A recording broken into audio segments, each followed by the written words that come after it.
오늘도 우리에게 주시는 말씀을 통해서 크신 은혜를 누리는 종교가족 되시기를 예수님의 이름으로 축복합니다. 우리는 수요 영성기도의 시간을 통해서 소선지서의 말씀을 계속 묵상하고 있습니다. 오늘은 지난주에 이어서 소선지서의 말씀 가운데 스바냐의 말씀을 통해서 함께 하나님의 은혜를 나누고자 합니다.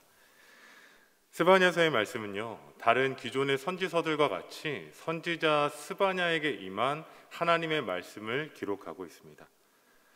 선지자 스바냐가 활동할 당시에 이 남유다는요, 유다의 16대 왕이었던 요시야라는 사람이 남유다를 통치하고 다스리고 있었습니다. 그러니까 요시야가 다스릴 그 남유다를 향해서 활동했던 사람이 바로 오늘 말씀인 스바냐 선지자였다라는 것이죠.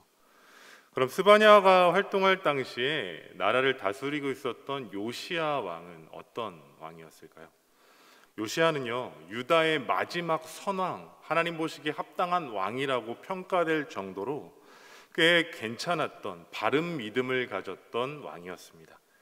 31년간 남유다를 통치하면서요, 그는 모든 일 가운데 하나님에게 뜻을 구했고 하나님의 말씀 가운데 순종했던 왕이었습니다. 그 31년이라는 시간을 개인의 영예와 만족을 위해 보냈던 인생이 아니라 여호와 신앙을 회복할 수 있는 일 가운데 힘써왔던 왕이 바로 요시야 왕이었습니다. 실제로 요시야는요, 그가 왕으로서 세움받은 이후에 하나님을 찾았고 하나님의 뜻에 따라 남유다를 통치했습니다. 요시야 이전까지 남유다에 깊이 뿌리 내려져 있었던 이방의 우상 신앙들을 뿌리 뽑았고 그것을 금지시켰고 우상 숭배자들을 찾아서 다 처형시키기까지 했습니다. 요시야 이전에 므낫세와 아몬이 왕이었을 때는요, 이스라엘 백성들, 남유다 백성들 가운데는 우상 숭배가 당연시 되어 왔던 것이기 때문에 성전만이 아니라 그들이 살고 있던 삶의 터전에도 우상을 세우는 것이 만연해 있었습니다. 그런데 요시야는 우상 숭배만을 금지시킨 것이 아니라 만연해 있던 우상들과 부정직한 것들을 모조리 파괴했고 그것을 다 빻아가지고 불살르기까지 했던 왕이 요시야였다라는 거죠. 그리고 하나님의 성전을 복구했던, 하나님의 성전을 다시 한번 새롭게 했던 왕이 바로 요시야입니다. 요시야는 하나님의 성전을 복원하면서 율법책을 발견하게 되는데요, 그 율법책을 발견함과 동시에 그 율법을 기초로 믿음과 신앙 안에서 하나님의 나라를 세우고자 했던 왕이 바로 요시야 왕이었습니다. 그런데 이런 요시야 왕이 다스리고 있던 남유다를 향해서요, 오늘 말씀인 스바냐 선지자는요, 하나님 앞에 회개하라 라고 심판을 선언합니다. 요시야 왕은 분명히 하나님 보시기에 선한 왕이었고 하나님 신앙을 회복하는 일에 힘써왔음에도 불구하고 그가 통치하고 있던 남유다를 향해서 회개하라, 여호와의 날이 임하기 전에 너희는 회개해야 된다라고 선포하고 있다라는 겁니다. 뭔가 조금 이상하지 않으신가요? 분명히 하나님 보시기에는 합당한 왕이었는데 하나님의 선지자가 축복이 아니라 심판을 선언하고 있다는 겁니다. 앞서서 계속 요시야가 어떤 선왕인지 어떠한 선한 일들을 했었는지 말씀을 드렸는데 도대체 스바냐의 선언은, 이 심판의 선언은 어떻게 된 것일까요? 축복하기에도 모자른 그 남유다 땅 가운데 왜 스바냐는 심판을 선언했던 걸까요? 그것은요, 오늘 본문의 상황이 남유다의 왕 요시야가 통치하고 있었던 것은 맞지만 아직은 그가 종교개혁과 영적 대각성 운동을 일으키기 이전의 상황임을 말해주고 있는 겁니다. 요시야가 하나님 보시기에 합당한 왕이었고 선한 일들을 이루어갔던 것은 사실이지만 오늘 말씀이 기록되던 선지자 스바냐가 활동할 초창기에는요, 요시야의 선한 영향력이 아니라 이전에 악한 왕이었던 므낫세와 아몬의 뿌리가 남아있던 시기였다라는 것을 의미합니다. 그래서 요시야가 다스리고는 있었지만 선지자 스바냐는요, 영적으로 타락해 있던 남유다 백성들을 향해 하나님의 심판을 선언할 수밖에 없었던 겁니다. 타락한 세대들을 향해, 타락한 남유다를 향해 여호와의 날이 이제는 도래하게 된다라고 선언하면서 회개할 것을 촉구한 것입니다. 우리가 지난주에 스바냐 1장을 통해서 살펴봤지만 스바냐는 임박한 여호와의 날에 대해서 1장에서만 2번이나 반복해서 선언하고 있습니다. 여호와의 날이 이제 남유다 가운데 임할 것이라고 반복해서 강력하게 말하고 있다라는 거죠. 오늘의 본문의 말씀은 아니지만 스바냐 1장 14절의 말씀을 보면 여호와의 날이 남유다를 향한 심판의 날이 임박해 있다라고 말하고 있습니다. 다 함께 스바냐 1장 14절의 말씀을 우리가 함께 읽어보겠습니다. 시작. 여호와의 큰 날이 가깝도다. 가깝고 빠르도다. 여호와의 날의 소리로다. 용사가 거기서 심히 슬피 우는도다. 아멘. 스바냐가 선언한 말씀입니다. 여호와의 큰 날이 가깝도다. 가깝고도 빠르도다 라고 선언하고 있습니다. 이것은요, 언젠가 도래하게 될 여호와의 날에 대해서 미래적 선언으로 이야기하고 있는 것이 아니라요, 히브리어 문법을 볼 때 삼중적 강조라고 해서 여호와의 날이 남유다 백성, 그 남유다 땅 가운데 임박했음을, 가까이 왔음을, 급박한 상황임을 강조해서 말하고 있는 겁니다. 사실 기존의 성경의 말씀대로 본다면 아모스도 역시 여호와의 날에 대해서 선언해왔습니다. 여호와의 날이 도래할 것이다 라고 이야기하죠. 근데 1장 14절의 말씀을 우리가 조금 더 자세히 보면요, 스바냐가 여호와의 날에 대해서 말하고 있기는 하지만 여호와의 날에 대해서 여호와의 큰 날이라고 수식어를 붙여서까지 말하고 있습니다. 단순히 그날이 도래할 것에 대한 임박성만이 아니라 그날 여호와의 날이 큰 날인데 이 날이 심상치 않다라는 겁니다. 이 날에 어마어마한 일이 하나님 앞에 일어날 것이다 라고 경고하고 있는 겁니다. 그래서 스바냐 1장 14절로 18절까지의 말씀을 보면 그날에 어떤 일이 일어날 것인지에 대해서 스바냐는 예언합니다.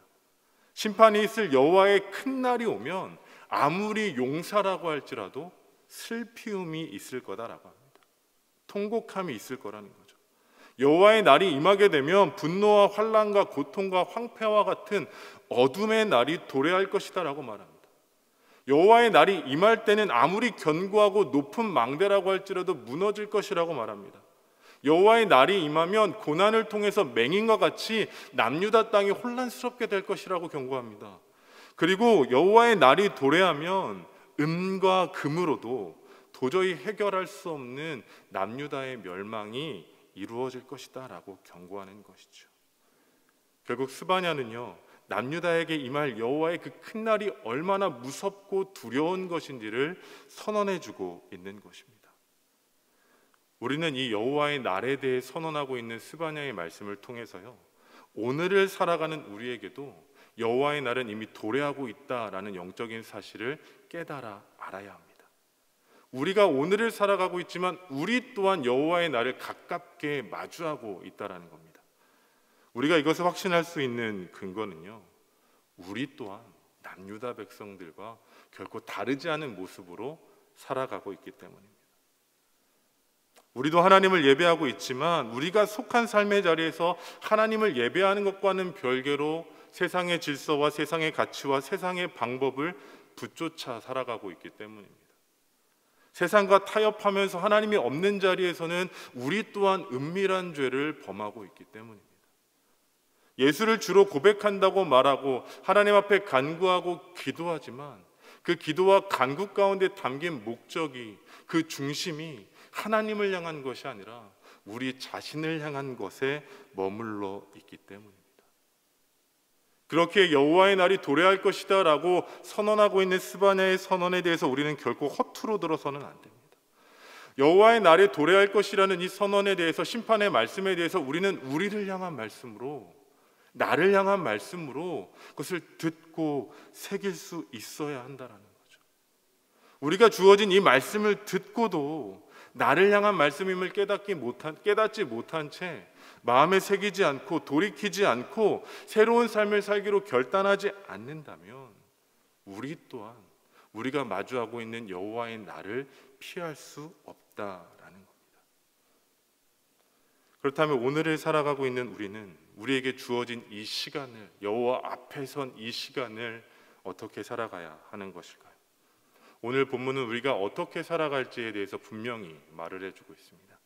다 함께 본문 1절로 3절의 말씀을 다시 한번 읽어보겠습니다. 본문 스바냐 2장 1절로 3절의 말씀입니다. 시작. 수치를 모르는 백성아, 모일지어다 모일지어다. 명령이 시행되어 날이 겨같이 지나가기 전, 여호와의 진노가 너희에게 내리기 전, 여호와의 분노의 날이 너희에게 이르기 전에 그리할지어다. 여호와의 규례를 지키는 세상의 모든 겸손한 자들아, 너희는 여호와를 찾으며 공의와 겸손을 구하라. 너희가 혹시 여호와의 분노의 날에 숨김을 얻으리라. 아멘. 스바냐는 오늘 본문의 말씀에서요, 남유다 백성들을 향해 수치를 모르는 자라고 표현하고 있습니다. 수치를 모르는 자는 단편적으로 해석해 본다면 우리가 이미 예상하는 것처럼 죄를 의미하는 것이죠. 죄인을 의미하는 것입니다.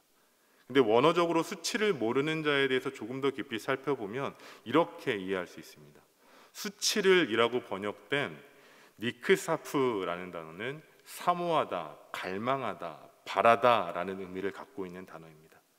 그러니까 수치를 모르는 자들이라는 것은 단순히 죄인만을 의미하는 것이 아니라요, 하나님을 사모하지 않는 사람들, 하나님을 갈망하지 않는 사람들, 하나님을 바라보지 않는 사람들을 표현하고 있는 겁니다. 수치를 모르는 자들은 영적으로 무감각해져 버려서 하나님 없는 삶을 살고 있는 자들이 바로 이런 자들이다, 죄인이다 라고 말하고 있는 것이죠. 이 시간 잠깐 우리의 삶을 점검해 보면 좋겠습니다. 혹시 우리가 인식하지 못하는 순간 우리 또한 수치를 모르는 자들처럼 살아가고 있는 것은 아닐까요? 우리가 예수를 주로 시인하는 그리스도인들이지만 우리의 삶의 자리에서는 영적으로 무감각해져 버린 채 수치를 모르는 자들처럼 하나님을 갈망하지도, 하나님을 사모하지도, 하나님을 바라지도 않고 살아가고 있는 것은 아닐까요? 수치를 모르는 남유다 백성들에게, 그리고 그들과 다르지 않는 우리에게 오늘 본문의 말씀은, 스바냐는 이렇게 이야기하죠. 모일지어다, 모일지어다 라고 이야기하고 있습니다.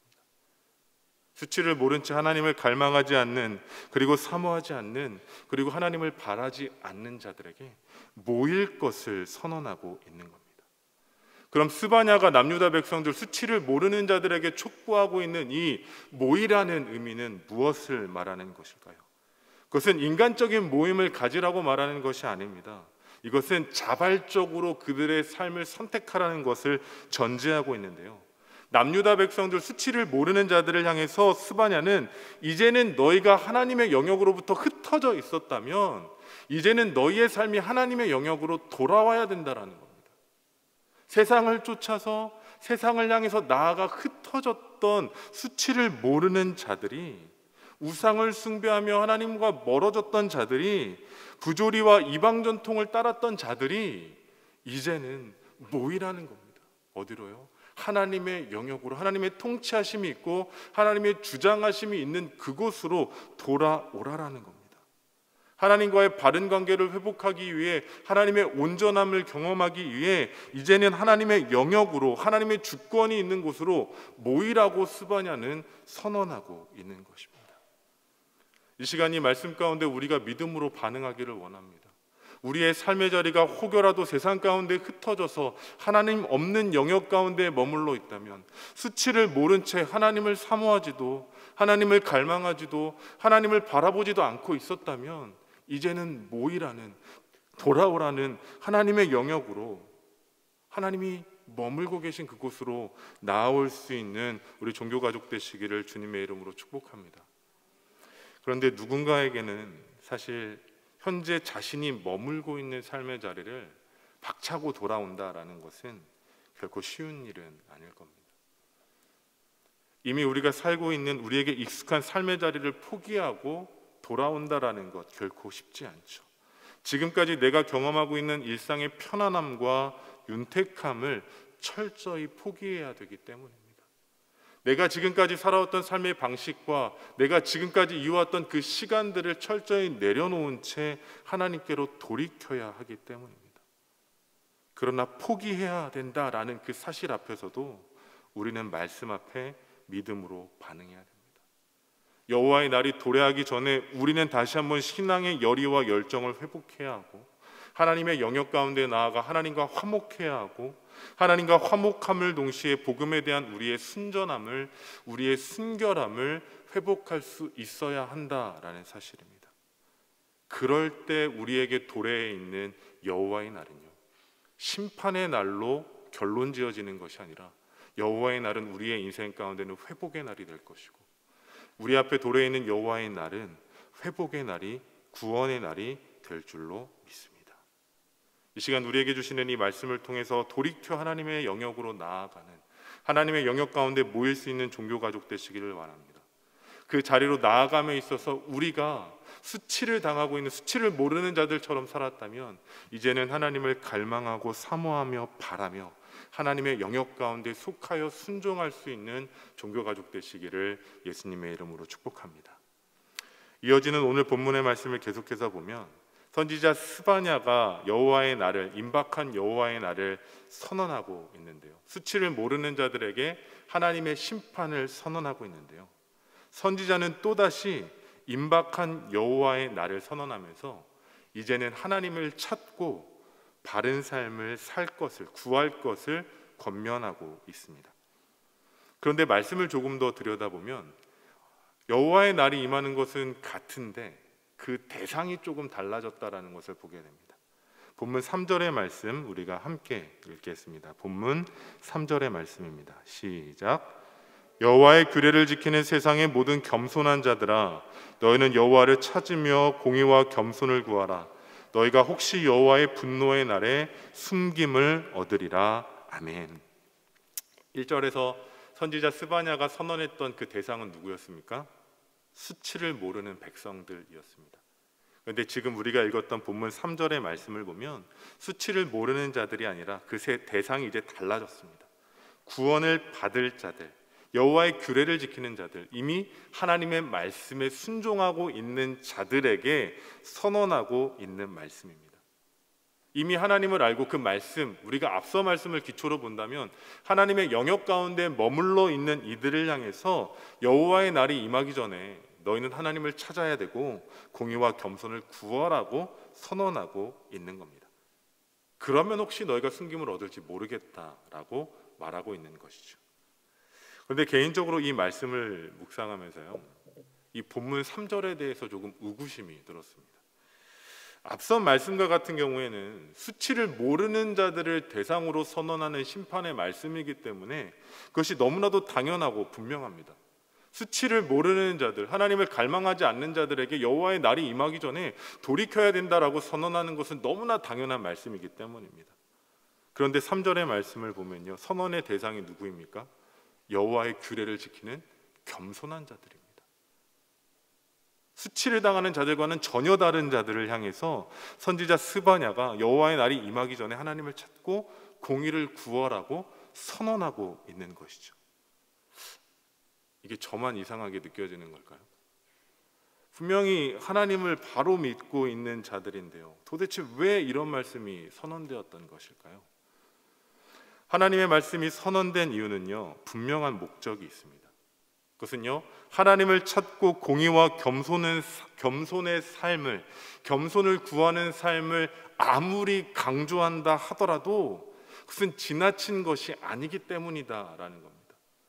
믿음으로 살고 지금도 하나님의 통치하심 아래 살고 있는 자들에게 하나님을 찾고 공의와 하나님의 진리 가운데 살아가는 것을 선언하고 강조한다라는 것은 반복적으로 이루어지고 계속적으로 이루어진다고 해도 부족함이 없다라는 것이죠. 그래서 선지자는 계속해서 하나님의 사람들에게 영적인 경각심을 일으켜 주려고 하나님을 찾으라고, 공의를 구하라고, 겸손을 구하라고 말하고 있는 것입니다. 이 말씀은 오늘을 살아가는 우리에게도 분명한 경각심이 되어주는 말씀입니다.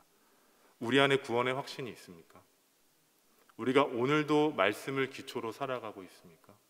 예수 그리스도를 주로 고백하며 복음의 삶을 살아가고 있습니까? 이런 우리에게도 선지자 스바냐는 동일하게 이야기하는 겁니다. 왜요? 날마다 지속적으로 끊임없이 계속해서 하나님을 찾고 공의와 겸손을 구하는 것은 모자람이 없기 때문입니다. 빌립보서 2장 12절의 말씀을 보면 바울이 빌립보 공동체 성도들을 향해서 이렇게 말하고 있습니다. 항상 복종하여 두렵고 떨림으로 너희의 구원을 이루라. 당시 바울이 빌립보 공동체 성도들에게 선언했던 이 구원을 이루라는 것은요, 빌립보 공동체 성도들이 예수 그리스도를 모르고 복음의 구원을 받지 못했기 때문이 아닙니다. 이미 그들은 구원에 대한 확신이 있었던 사람이었습니다. 그럼에도 바울이 빌립보 공동체를 향해서 구원을 이루라고 선언했던 것은 구원을 갖고 복음을 갖고 살아가는 너희의 인생이 그냥 구원받았다고 해서 방종하는 삶을 사는 것이 아니라, 그냥 구원받았다라고 해서 세상 가운데 편만한 삶을 살아가는 것이 아니라 구원의 완성을 이루기까지 날마다 하나님을 찾고 하나님을 구하고 복음에 합당한 삶을 살아야 된다라고 선언했던 겁니다. 오늘 본문 3절의 말씀 또한 동일한 의미입니다. 우리에게도 동일한 말씀으로 주어지는 것이죠. 여호와의 날이 임하기까지 구원받은 우리는, 복음으로 살아가는 우리는 끝까지 하나님을 찾고 공의와 겸손을 구하는 삶을 살아야 된다라고 말하고 있습니다. 이 시간 오늘을 살아가고 있는 그리스도인 된 우리에게 있어서 여호와의 날이 임하기 전에 하나님을 찾고 공의와 겸손을 구하는 것이 이례적이고 단회적으로 끝나는 것이 아니라 하나님께서 임재하시는 그 순간까지 온전히 이루어갈 수 있는 믿음의 경주를 끝까지 달려갈 수 있는 우리 종교가족 되시기를 주님의 이름으로 축복합니다. 그럴 때에 우리는 시대적 상황이 아무리 힘들고 어려울지라도 흔들리지 않고 견고한 삶을 살아가게 될 줄로 믿습니다. 우리가 믿음을 갖고 있지만 때로는 흔들리는 이유가 무엇입니까? 그것은 날마다 그 일을 살기에 힘쓰지 않기 때문이다라는 거죠. 그러나 우리가 더욱 구원을 이루는 일에, 하나님을 찾고 구하는 일에 날마다 더욱더 힘써 이루고자 한다면 우리는 세상의 그 어떤 상황 가운데서도 흔들리거나 무너지지 않고 하나님 나라의 승리를 이어가는 하나님의 사람 될 줄로 믿습니다. 그런데 혹시라도 아직 우리 안에 왜 계속해서 하나님을 찾아야 되는가라는 물음이 해결되지 않는다면요, 우리가 하나님을 찾아야 되는 이유는 분명합니다. 우리는 하나님을 찾을 때 하나님을 분명히 알 수 있기 때문입니다. 우리가 알고 우리가 믿고 우리가 확신하는 바를 삶으로 살아내기 위해서는 날마다 하나님을 찾아야 된다라는 것이죠. 만약 우리가 알매도 불구하고 믿고 있음에도 불구하고 확신함에도 불구하고 우리가 복음을 삶으로 살아내지 못한다면 우리가 하나님을 삶의 자리에서 찾고 있지 않다라는 것을 반증해 주는 것입니다.